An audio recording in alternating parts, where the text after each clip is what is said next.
Turning now to some politics, and you can't escape it in Michigan this time of year. Some new polling out. Plus, let's take a look at that pricey Senate race.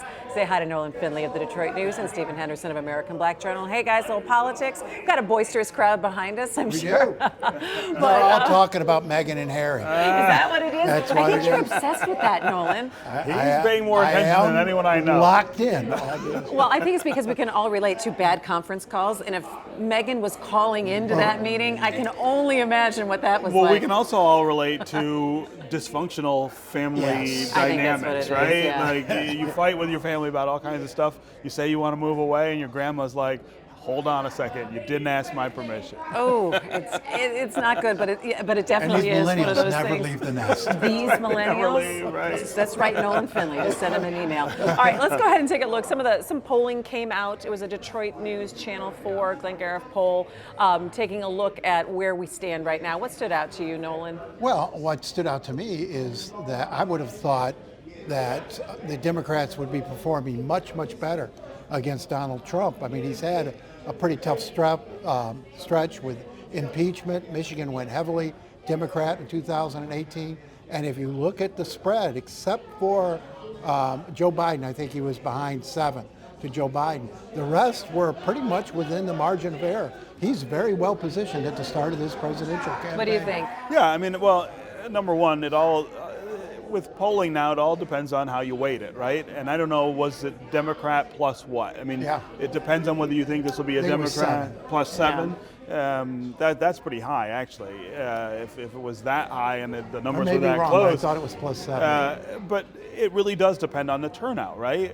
How many Democrats who sat home in 2016 will show up in 2020, and that's the ball game here in terms of the presidential race. Donald Trump won because so many Democrats did not turn out for Hillary Clinton. You had 20,000 votes disappear in the city of Detroit. That's double what the statewide margin was. If those folks who had voted in 2012 had voted in 2016, he wouldn't have won.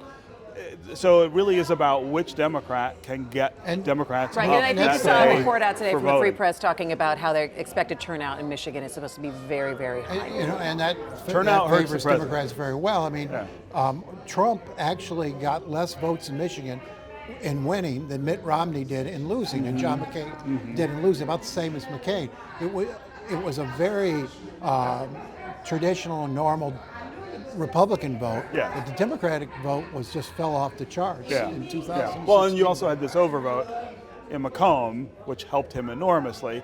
It helped him win that county, but which overall, the Republican Barack Obama vote had was won within its twice. normal range. The the Democratic volume, vote was yes. well low. No, you're right. Let's go ahead and take a look at the Senate race. We're starting to see a lot more attention put on there, and really the staggering amount of money that's being put into be this an race. And expensive just so what, the last quarter, John James raised $1 million more than Senator Gary Peters did. What does that mean to you when you look at fundraising, Stephen? I mean, it's very early, and I think it's too early to project what that means for the race. I mean, it means that it principally means that nationally, I believe, Republicans think this is a seat they have a shot at. This is a race that they're putting money into. This is a candidate that they like to try to beat Gary Peters.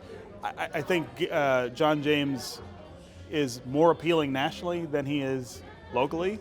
I think he has a harder time selling people in the state on him as a Senate candidate, just as he did against Debbie Stabenow.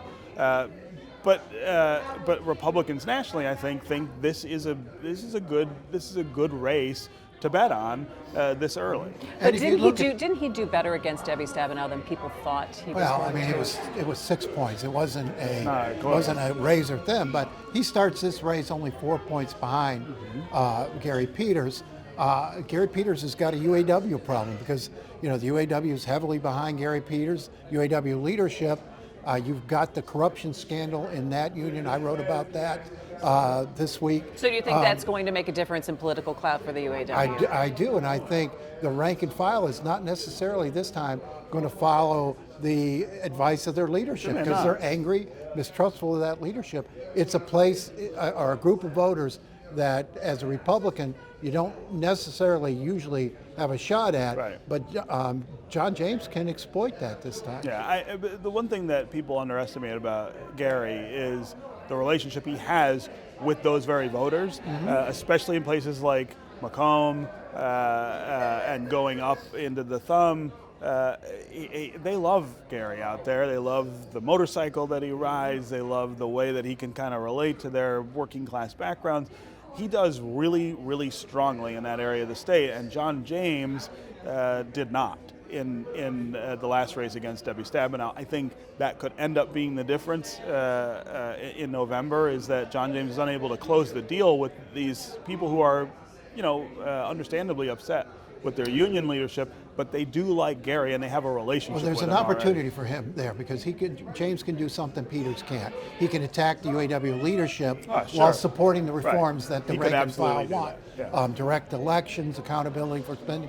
Gary Peters can't talk about that and at the same time take checks from the UAW It'd be leadership. tougher, right. But James can. He can speak to those Do you think this would voters. be the most expensive Senate race that we've seen? Well, Absolutely. each time it's the most expensive, just keeps right? getting It just higher keeps and getting more and more. I mean, the cost of the things that people think matter in these races just keeps going up, and people's willingness to put money in is huge.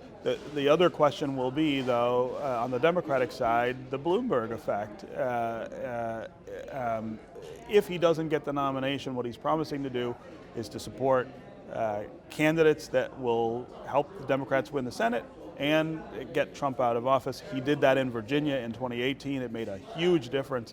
I wouldn't put Michigan off of the radar for somebody like that if that comes to pass, if things here are close.